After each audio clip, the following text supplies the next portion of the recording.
course, my my version didn't end up in the film. No harm, no foul. It became huge. It was one of those things that just it worked out the way it was supposed to. So, LeAnn Rimes, it's so good to see you. thank you. Now, obviously, the news broke a little earlier in the week. You're coming back to see us and perform for us again. I am. It's been a while, but we're doing one night only at the O2 on May 8th, and I'm so excited to come back. And is that your biggest UK show so far? Yes, it will be. I mean, we played C2C the very first C2C at the O2, and the whole 17,000 people felt like my living room, which was amazing. So I'm excited to come back and have that kind of intimate performance. Even though it's a big venue, I feel like my shows are really intimate. Yeah, absolutely. Well, you've been busy so far this year on the Story So Far tour. Yes. So you've been dipping in and dipping out of that. We've been following the progress of that. And you've got about 3 more to do later this month back in the States. Correct. So it'll be nice that you'll be warmed up for us when you come. I am warm, yes. I know it's we really dig into 30 years of music almost, which is crazy to say at 41. but yeah, it's a beautiful show, and in the States, I play different stuff every night. We love to go on socials and ask people what they want to hear. So I'm sure we'll be doing that for the O2, and we'll see what we end up with, which is very exciting. Well, this is a really different time for artists and fans now. I mean, 20 years ago, 30 years ago, when you were starting out and you just rolled up at a venue, you just did your thing and you went off again. Now there's a lot more interaction on socials. Like you say, you ask them what they want to hear. The feedback. This must be much better for you as an artist, surely. Oh, yeah. It's a lot more fun because, like you said, it's a lot more interactive, and we show up in a town and it's so fun to hear people's stories about songs. I've been a part of people's lives for, like I said, almost 30 years. And so to be woven into all these incredible moments and the fabric of their lives. And they have so many stories to tell me about what song was, at their wedding or when they broke up with their boyfriend or whatever it may be. So usually people will come on socials and they'll have a reason for their request. And so that's always fun to see the story behind it, because then you're like, oh, that they're really invested in that song. And so it's cool to do that. And there is a connection there. Yeah, I mean, that's the beauty of music, of course, isn't it? That's why we love it so much. Absolutely. I mean, you hit on something there a minute ago, and I was trying to think about this a little earlier on. You broke onto the scene so young, 13, I believe. When I had my 2 13-year-olds, I can tell you at that age, they weren't ready to record and release an album. So how did it all come about? And how did it all start so early for you? I mean, I started on stage when I was 5, and my dad told me that I won my first dance competition at 5, and I told him that's what I wanted to do. And so he took me seriously. And, by the time I got my record deal when I was 11, I've been working toward that for several years. So I thought this is just normal. And then I have 2 stepsons that are now 20 and 16, but they were 2 and 6 when they were first in my life. And I remember when the oldest hit 11, and I looked at him, I was like, oh my God, I signed my record deal at your age. And like you said, he was not prepared for anything remotely close to that. And so I think it was just then did I realize how different my life had unfolded. Absolutely. And then, of course, there's always the issue, too, of maybe, I hate to use the term, but let's say child star. Right. You start young. Sometimes they burn out really young. But that hasn't happened, thankfully. I've burned out many times. well, maybe it's the resilience, though, that you come back. It is. I think it is. And it's my love for what I do, too. It's all I've ever known. And I love performing. Music is just as much therapy for me as it is for, all of those listening. And, these last several records, I'm, really dug into my songwriting, and it's a way for me to express that part of myself. And it's not just about singing anymore. There's definitely facets, I guess, to my voice, and I like to explore all of those and create from all of those places. So the depth that I have now, and have had in the last probably decade is very different, from when I was a child. I was going to touch upon that maybe later if we had time, but the fact that you brought that up, I was going to ask you, the warmth and empathy you have when you talk online about many different things in the world and making it a better place and stuff. That's really important. Whereas artists before used to just sing about, it's a sunny day on the beach or whatever. But it's a lot more from you, isn't it, these days? Yeah, I mean, it really, I feel like sometimes I'm a conduit, for what needs to be said. It's, it's always, this kind of dance with creation. And I'm always pulling from life and other people's lives and what I see around me and what I'm emotionally experiencing. And my last album, God's Work, was, I think we all were going through this incredible experience together, this human emotional experience in the last 3.5 years. And, we tapped into that experience we were all going through, and like there's every human emotion on that record. And that's what I think as I've grown as an artist, I like to say that I help people feel. I feel like that's more of what I do than sing. It's just singing is one avenue in which I do that. I mean, I've had a podcast in which, I've talked about mental health and overall well-being. And I just feel like there's all these different avenues to help people like get more in touch with their wholeness. Yeah. And so I feel like that's where my music is coming from these days. And yeah, it's there's a depth to it for sure. That's what I want. That's why I wanted to touch upon that when I got to talk to you face to face.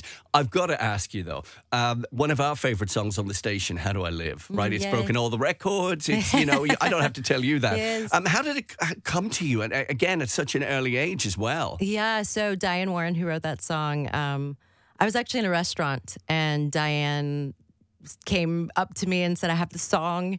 I ended up back up at her studio that night and like recorded these 3 demos. And she was trying to pitch that song, or she had pitched it for Con Air. They turned it down. And then she had me record it that night and sent it to Jerry Bruckheimer with my voice on it. And then they were like, we want to use the song. And then, of course, my version didn't end up in the film. No harm, no foul. It became huge. It was one of those things that just...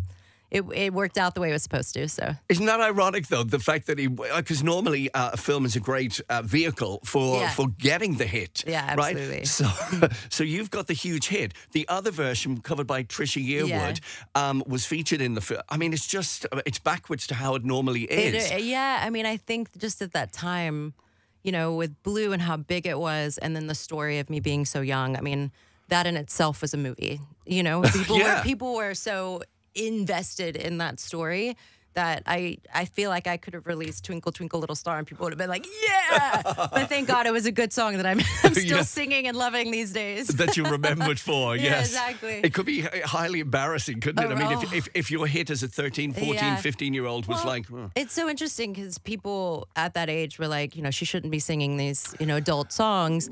And looking back, like there were a couple songs where I'm like, I don't know if I want my daughter singing that song.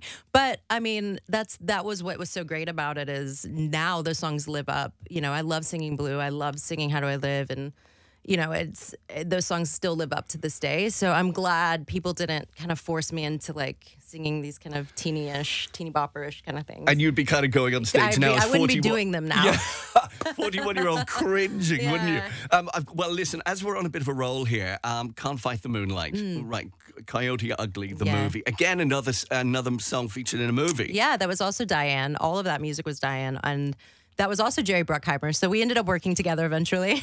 Yes. Diane called me and she's like, they have this film and I would love for you to hear the music because maybe you can do all the music for it, which I ended up doing. And actually ended up being Piper Perabo, the lead actress in it. I was actually her singing voice in the film also. So yeah, just one way or the other, we were all going to end up working together, and it was massive. I mean, I don't think anybody expected that to be such a cult classic, and it's like it's been passed down from generations now, which is crazy. It absolutely that's the sure sign of it. It's still people's jam. I mean, Can't Fight the Moonlight, people just like freak out over still. Oh, they really do. They do. And you must sometimes just observe this, pinch yourself, and go, "That was me." Yeah. Does it feel like another life ago? Almost. Oh, yeah. It does. Yeah. But I carry that life within me. But it does. I feel like I've lived many lives at this point in time. So you've collaborated with many artists too over the years. The likes of Elton John and Stevie Nicks, and I could go on. But it's a terrible question to ask you, but I will. Do you have a favorite? And what I mean by that is, the way we all meet people in our lives, and sometimes you just bond better with some than others. Was there somebody that you worked with and you went, "Oh, right, now this is really it"? David Gray is a dear friend, the kindest human, and I literally am the hugest fan of his. So that would probably be like the one that I've kept in touch with and connect with. I mean, Elton was like Uncle Elton when I was a kid. He's so sweet. And Stevie was, man, to to just be in the studio with her, and she's so kind and so giving. And you would think, I mean, she is this incredible rock star, but she's not that way at all. Like, there's no pretense. And just to have her, we recorded face to face, and she's so good, obviously being in a band for so long and matching people's voices. Like, she really watched me and wanted to match what I was doing. And yeah, she's just an incredible professional, but just like, she's this beautiful, like, aunt. I have my Aunt Stevie and Uncle Elton. There you go.